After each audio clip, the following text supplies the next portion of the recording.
Richard Rorty's book, Contingency, Irony, and Solidarity, challenges the traditional way we think about truth, language, morality, and human progress. He argues that there is no fixed or universal truth that we can rely on. Instead, everything, our beliefs, our language, and our use is contingent. That means they could have been different and they are shaped by history, culture, and personal experience. He introduces the idea of the liberal ironist, a person who accepts that all beliefs are contingent but still hopes for a better, more just society. The book three main parts. The first part is about contingency, focusing on the idea that there is no foundation for knowledge, language, or selfhood. Rorty argues that philosophers have often tried to find something solid and unchanging, that is, a foundation that we can use to judge what is true or moral. Rorty rejects this approach. He believes that language is not a mirror of nature, instead, it is a human invention. Our words do not reflect a fixed reality, they are tools we use to cope with life. The way we describe the world is just one of many. This idea is influenced by philosophers like Nietzsche and Wittgenstein.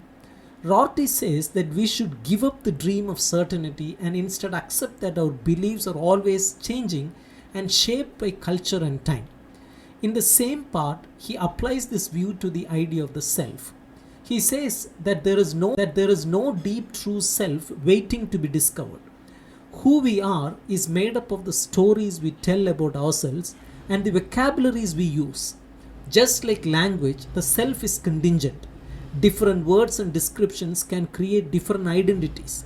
This means that selfhood is not something we find but something we create. He thinks we should stop trying to find our true nature and instead think of life as a process of becoming, of creating new ways to describe ourselves. The second part of the book is about irony. Here he introduces the figure of the ironist. An ironist is someone who knows that their basic beliefs and values are not based on any fixed truth.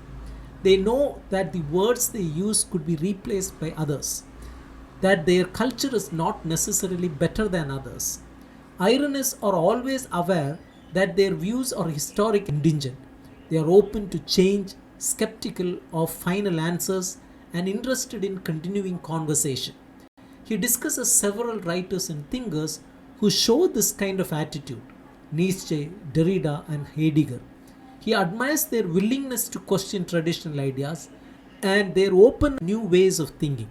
Rorty also looks at literature as a better guide than philosophy for understanding human life. He focuses on writers like Nabokov and Orwell, who show the importance of imagination and empathy. He argues that literature helps us see the pain of others and understand different perspectives.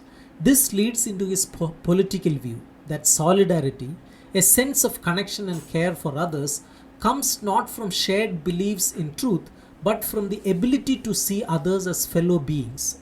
In this way, irony and solidarity are not enemies.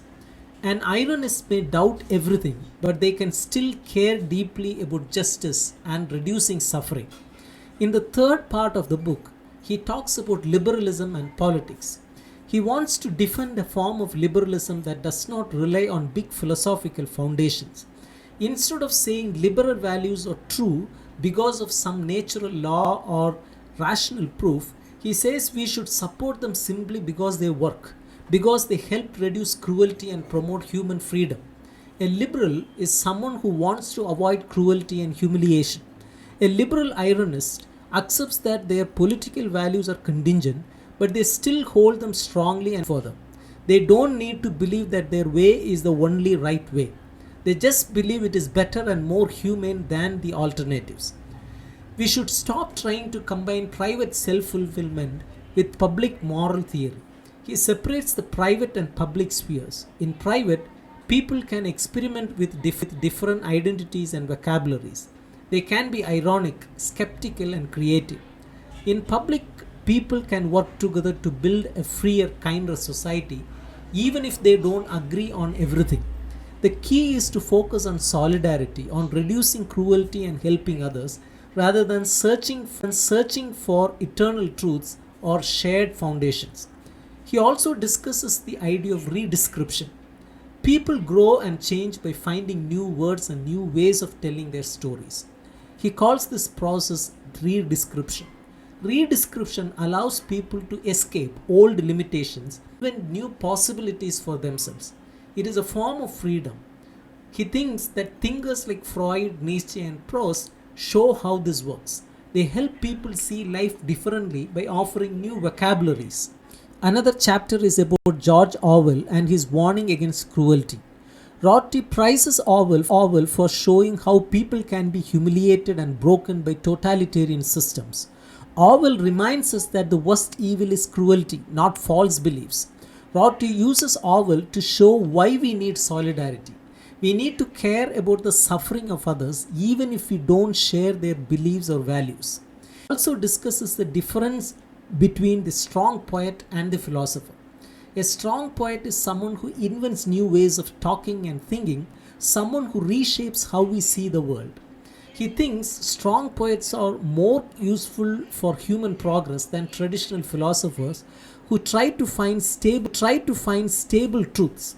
Poets, artists, and novelists expand our imagination and help us connect with others. They create new possibilities for freedom and self understanding.